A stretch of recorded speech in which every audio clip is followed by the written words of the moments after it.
नमस्कार। थज्ञा TV network की ओर से आपका बहुत बहुत अभिनंदन, बहुत बहुत स्वागत।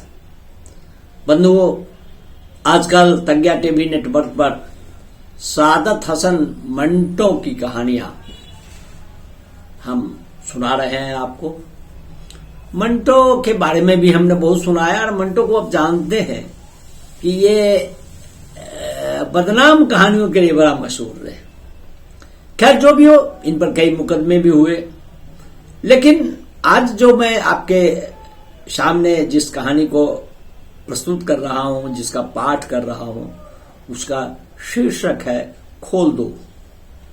रचनाकार सादत हसन मंटो और पाठ कर रहा हूं मैं। नमस्कार। अमृतसर से स्पेशल ट्रेन 2 बजे को चली और 8 घंटों के बाद ये मुगलपुरा पहुंची। रास्ते में कई आदमी मारे गए, मुतअद्दिद जख्मी हुए और कुछ इधर उधर भटक गए। सुबह 10 बजे कैंप की ठंडी जमीन पर जब सिराजुद्दीन ने आंखें खोली और अपने चारों तरफ बच्चों का एक मुतलातिम समुंदर देखा, तो उसकी सोचने की कुव्वतें और भी ज़ईफ हो गई। वो देर तक ये गदले आसमान को टकटकी बांधे देखता रहा। यो तो कैंप में हर तरह शोर बरपा था, लेकिन बूढ़े सिराजुद्दीन के कान जैसे बंद थे। उसे कुछ सुनाई नहीं देता था। कोई उसे देखता तो ये ख्याल करता कि वो किसी गहरी फिक्र में गर्क है, मगर ऐसा नहीं था। उसके होश व आवास क्षण थे। उसका सारा वजूद खला और मुअल्लक था। गदले आसमान की तरफ बगैर किसी इरादे से देखते देखते सिराजुद्दीन की निगाहें सूरज से टकराई। तेज रोशनी उसके वजूद के रग और रेशे में उतर गई और वो जाग उठा। उसके दिमाग पर कई तस्वीरें दौड़ गई। लूट, आग, भागम भाग, स्टेशन, गोलियां, रात और शकीना। सिराजुद्दीन एकदम उठ खड़ा हुआ और पागलों की तरह अपने चारों तरफ फैले हुए इंसानों के समुंदर को खंगालना शुरू किया।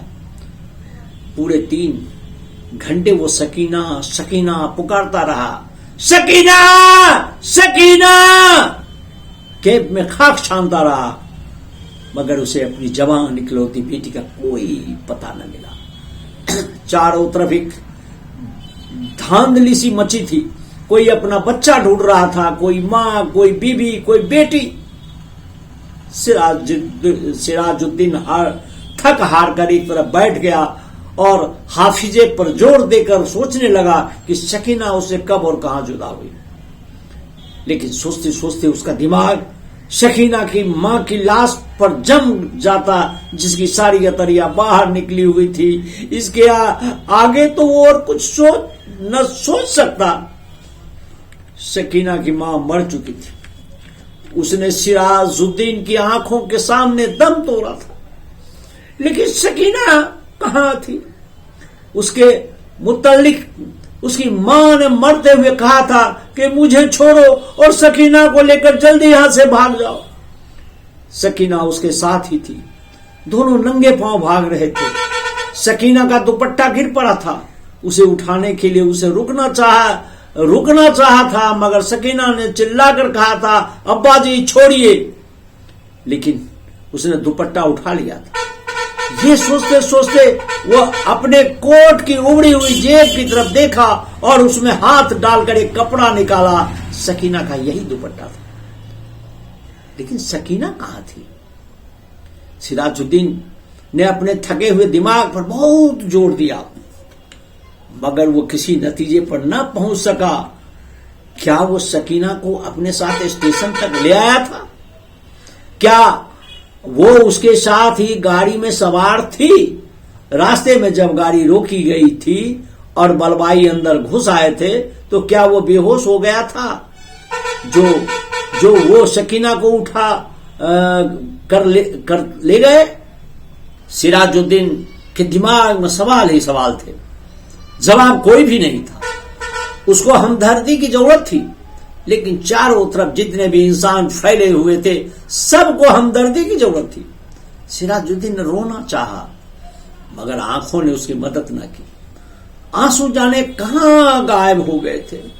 6 रोज के बाद जब होश वो हवास किसी तरह दुरुस्त हुए तो सिराजुद्दीन उन लोगों से मिला जो उसकी मदद करने के लिए तैयार थे।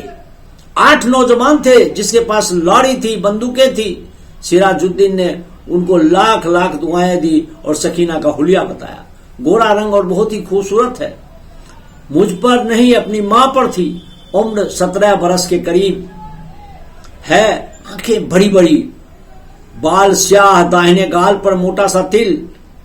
मेरी इकलौती लड़की है, ढूंढ लो, तुम्हारा खुदा भला करेगा। रजाकार नौजवानों ने बड़े जज्बे के साथ बूढ़े सिराजुद्दीन को यकीन दिलाया कि अगर उसकी बेटी जिंदा हुई तो चंद ही दिनों में उसके पास होगी। 8 नौजवान ने कोशिश की, जान हथेलियों पर लेकर अमृतसर गए। कई मर्दों और कई बच्चों को निकालकर उन्होंने महफूज मुकामों पर पहुंचाया। 10 रोज गुजर गए मगर उसे सकीना कहीं न मिली। एक रोज उसी खिदमत के लिए लॉरी पर अमृतसर जा रहे थे कि छौहट्टा के पास सड़क पर उन्हें एक लड़की दिखाई दी। लॉरी की आवाज सुनकर वह बिदकी और भागना शुरू कर दिया। रजाकारों ने मोटर रोकी और सब के सब उसके पीछे भागे। एक खेत में उन्होंने लड़की को पकड़ लिया। देखा तो बहुत खूबसूरत थी, दाहिने गाल पर मोटा तिल था। एक लड़के ने उसे कहा, घबराओ नहीं, हम क्या तुम्हारा नाम शकीना है? लड़की का रंग और भी जर्द हो गया। उसने कोई जवाब न दिया, लेकिन उन तमाम लड़कों ने उसे दम दिलासा दिलाया तो उसकी बहस दूर हुई और उसने मान लिया कि वो सिराजुद्दीन की बेटी शकीना है। 8 रजाकार नौजवानों ने हर तरह शकीना की दिलजोई की। उसे खाना खिलाया, दूध पिलाया और लॉरी में बिठा दिया। एक ने अपना कोट उतार कर उसे दे दिया, क्योंकि दुपट्टा न होने से वो बहुत उलझन महसूस कर रही थी और बार बार बाहों से अपने सीने को ढांकने का नाकाम कोशिश में मसरूफ थी। कई दिन गुजर गए। सिराजुद्दीन को सकीना की कोई खबर न मिली। वो दिन भर मुख्तलिफ कैंपों और दफ्तरों के चक्कर काटता रहा, लेकिन कहीं से भी उसकी बेटी का पता न चला। रात को वो बहुत देर तक रजाकार नौजवानों की कामयाबी के लिए दुआएं मांगता रहा, जिन्होंने उनको यकीन दिलाया था कि अगर सकीना जिंदा हुई तो चंद दिनों में ही वो उसे ढूंढ निकालेंगे। एक रोज सिराजुद्दीन ने कैंप में उन नौजवान रजाकारों को देखा, लॉरी में बैठे थे। सिराजुद्दीन भागा भागा उसके पास गया।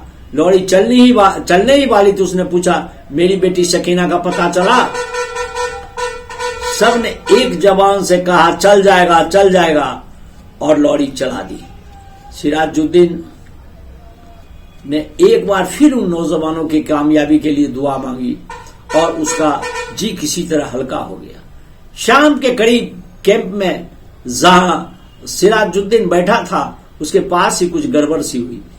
4 आदमी कुछ उठाकर ला रहे थे। उसने दरियाफ्त किया तो मालूम हुआ कि लड़की रेलवे लाइन के पास बेहोश पड़ी थी। लोग उसे उठाकर लाए। सिराजुद्दीन उसके पीछे हो लिया। लोगों ने लड़की को अस्पताल वालों के सुपुर्द किया और चले गए। कुछ देर वो ऐसे ही अस्पताल के बाहर गढ़े हुए लकड़ी के खंबे के साथ चलकर खड़ा रहा, लगकर खड़ा रहा। फिर आहिस्ता आहिस्ता अंदर चला गया। कमरे में कोई नहीं था। एक स्ट्रेचर था जिस पर एक लाश पड़ी थी। सिराजुद्दीन छोटे छोटे कदम उठाता हुआ बढ़ा और कमरे में दफातन रोशनी हुई। सिराजुद्दीन लाश के जर्द चेहरे पर चमकता हुआ तिल देखा और चिल्लाया, शकीना! डॉक्टर ने, जिसने कमरे में रोशनी की थी, सिराजुद्दीन से पूछा, क्या है? सिराजुद्दीन के हलक में सिर्फ इस कदर निकल गया, जी मैं इसका बाप हूं। डॉक्टर ने स्ट्रेचर पर पड़ी हुई लाश की तरफ देखा, उसकी नब्ज टटोली और सिराजुद्दीन से कहा, खिड़की खोल दो। शकीना ने मुर्दा जिस्म में जुम्बित पैदा